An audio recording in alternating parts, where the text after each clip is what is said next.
எல்லாருக்கும் வணக்கம். இன்னைக்கு நாம சித்தர் காகபுஜண்டரோட ஒரு ஆழமான ஞானத்தை பத்தி பார்க்க போறோம். இது நமக்கும் நம்மளோட செயல்களுக்கும் இந்த ஒட்டுமொத்த பிரபஞ்சத்துக்கும் இருக்கிற ஒரு ரகசிய தொடர்பை பத்தினது. வாங்க இந்த ஞான உலகத்துக்குள்ள போகலாம். இந்த கதை மனுஷங்க கிட்ட இருந்து ஆரம்பிக்கல. பிரபஞ்சத்தோட உச்சபட்ச நீதிமன்றத்துல ஒரு பெரிய புகார் வைக்கப்படுது. ஒரு அவலக்குரல் ஓங்கி ஒலிக்குது. அது யாருடையதுன்னு நினைக்கிறீங்க?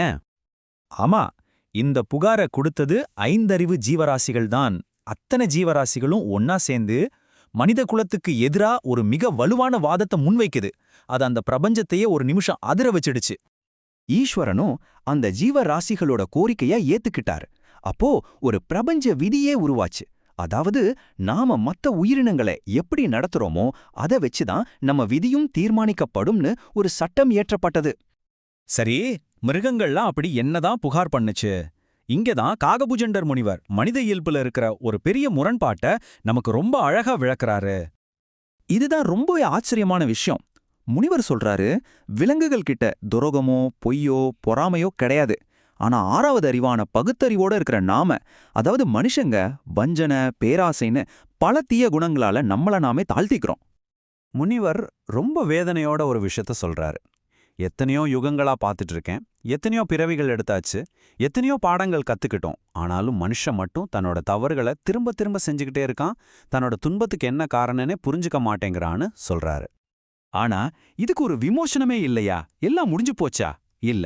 இதுல இருந்து மீண்டு வர்றதுக்கு ஒரு வழி இருக்குன்னு முனிவர் சொல்றாரு. நமக்காக காலத்தோட ஒரு ரகசிய ஜன்னலை ஒரு திறந்து காட்டுறாரு.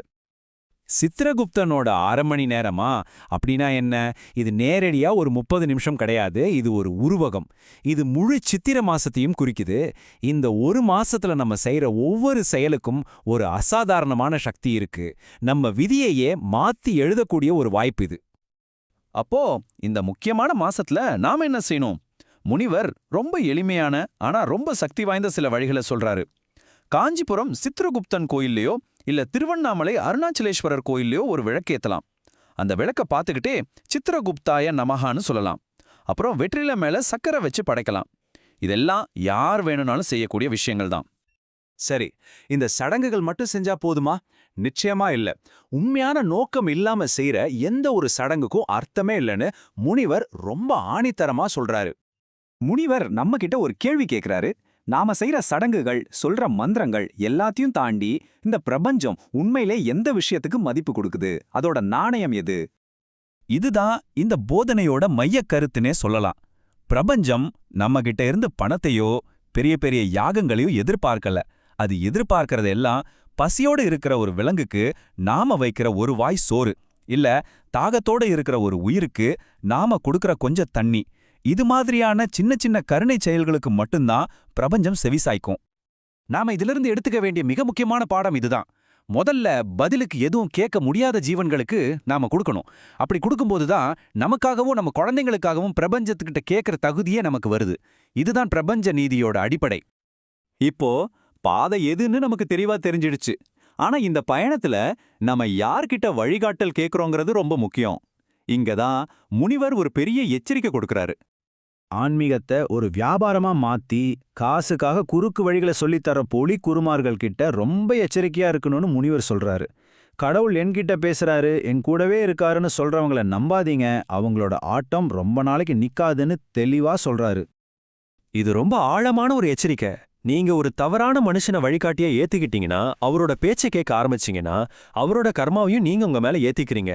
இதனால தேவையில்லாத நோயும் துன்பமும் உங்களை ரொம்ப சுலபமா வந்து சேரும். அப்போ என்னதான் பண்றது?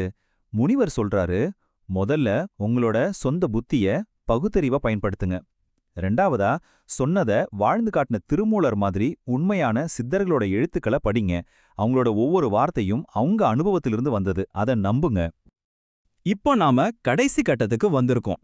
இதுதான் எல்லாத்தோட முக்கியமான சாரம். இங்கதான் முனிவர் நம்ம விதியோட முழு பொறுப்பையும் நம்ம கையிலேயே கொடுக்கறாரு.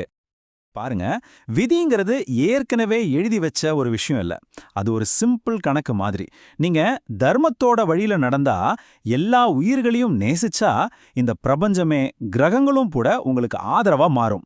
அப்படி இல்லாம சுயநலமா வாழ்ந்தா, இதே கிரகங்களும் பிரபஞ்சமும் உங்களை துன்பத்துல சிக்க வைக்கும். ஆக முக்கியமான விஷயம் இதுதான். நாம விதியோட கைதிகள் கிடையாது. நாம தான் நம்ம விதியோட சிற்பிகள். நாம மாறினா நமக்காக இந்த பிரபஞ்சமே மாறும். நாம மாறாம அப்படியே இருந்தா காலம் மட்டும் போய்கிட்டே இருக்கும். நாம மட்டும் அதே இடத்துல இருப்போம். முனிவர் நம்ம முன்னாடி ஒரு ஆழமான கேள்விய வச்சுட்டு போறாரு. காலம் நம்மள ஜெயிக்க போகுதா இல்ல நாம காலத்தை ஜெயிக்க போறோமா?